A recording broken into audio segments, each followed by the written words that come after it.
మాకు పాస్టర్ అక్కర్లేదు, మాకు ఆదివారం చర్చ్ అక్కర్లేదు, మేము ఏ చర్చ్కి వెళ్ళాల్సిన అవసరం లేదు, మాకు టేపులు వేసుకొని వింటే చాలు, మేము పుస్తకాలు చదువుకొని వింటే చాలు అంటే మరి ఇక్కడ లేఖనం ఏమంటుంది? నువ్వు సంపూర్ణుడు ఎట్లవుతావు? నువ్వు ఏ పరిచర్య ద్వారా అవుతావు? నువ్వు ఏ పరిచర్య ద్వారా అవుతావు? నువ్వు ఇప్పుడు 5 రకాల పరిచర్యల ద్వారా మాత్రమే నువ్వు సంపూర్ణుడు అవుతావు. నువ్వు, నేను అన్నది మీకు అర్థమవుతుందా? ప్రవక్త అయ్యాడు సంపూర్ణుడు, క్రీస్తు కలిగిన సంపూర్ణతకు సమానమైన సంపూర్ణత పొందుకున్నాడు. ఆ వర్తమానాన్ని ఆయన బోధించాడు. ఆయన ఆ పొందుకునే వర్తమానాన్ని ఆయన బోధించాడు. ఆ వర్తమానం ఆయనకు బయలుపరచబడింది. పొందుకునే ఆ వర్తమానం ఆయన బోధించాడు. ఇప్పుడు ఆ వర్తమానాన్ని తీసుకొని 5 రకాల పరిచర్యలో ఉన్నవారు ఇప్పుడు క్రీస్తు శరీరమునకు, అదే సంఘమునకు బోధిస్తూ ఉన్నారు. ఎందుకు? పరిశుద్ధులు సంపూర్ణులు అవ్వాలని, క్రీస్తు కలిగిన సంపూర్ణతకు సమానమైన సంపూర్ణత వీళ్ళు కూడా పొందుకోవాలని.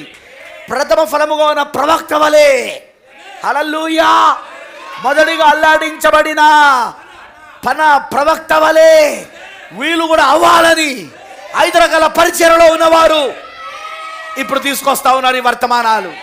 ఇప్పుడు సేవ చేస్తా ఉన్నారు వాళ్ళు. 5 రకాల పరిచర్యల వాళ్ళ యొక్క సేవ ప్రాముఖ్యత మీకు అర్థమైందా? 5 రకాల పరిచర్యలలో ఉన్న సేవ ప్రాముఖ్యత మీకు అర్థమైనదా? మాకు ప్రవక్త సరిపోతాడండి, మాకు ప్రవక్త వర్తమానం సరిపోతుందండి, మేము ప్రవక్త టేబుల్ వింటామండి. ఆయన పాస్టర్ కూడా ఏం చెప్తాడు? ప్రవక్త చెప్పిందిగా చెప్పేది. అలాగైతే పరిశుద్ధ దేవుని వాక్యంలో ప్రవక్త ఎలాగో వచ్చి చెప్తాడని తెలిసి కూడా మళ్ళీ 5 రకాల పరిచర్యలు ఉంటాయని ఎందుకు రాస్తాడు? సరే, నేను ఇప్పుడు మీకు అర్థమవుతాను చెప్తా. ఇప్పుడు ఎఫెసీ పత్రిక రాసింది పౌలు గారు. పౌలు గారు ఎవరు? ప్రవక్త కాదా? మొదటి సంఘాల ప్రవక్త కాదా? మరి మొదటి సంఘాల ప్రవక్తనే 5 రకాల పరిచర్యలు ఉంటాయని రాశాడు అక్కడ. అలానే మన ప్రవక్తను అడిగితే 5 రకాల పరిచర్యలు ఉన్నాయని చెప్పిండు ఆయన కూడా. వధువు పరిచర్య ఉన్నది, 5 రకాల పరిచర్యలు ఉన్నాయని. అటు మొదటి సంఘకాల ప్రవక్త పౌలు గారు చెప్పాడు, ఇటు 7వ సంఘకాల ప్రవక్త విలియం బ్రెన్హామ్ గారు కూడా చెప్పారు. ఇప్పుడు అక్కడ ఓన్లీ మేము ప్రవక్తనే నమ్ముతామని చెప్పేట వాళ్ళందరికీ నేను అడుగుతున్న ప్రశ్న, ఇప్పుడు మీరు ప్రవక్త చెప్పేది నమ్ముతారా? 5 రకాల పరిచర్యలు నేను నమ్ముతారా?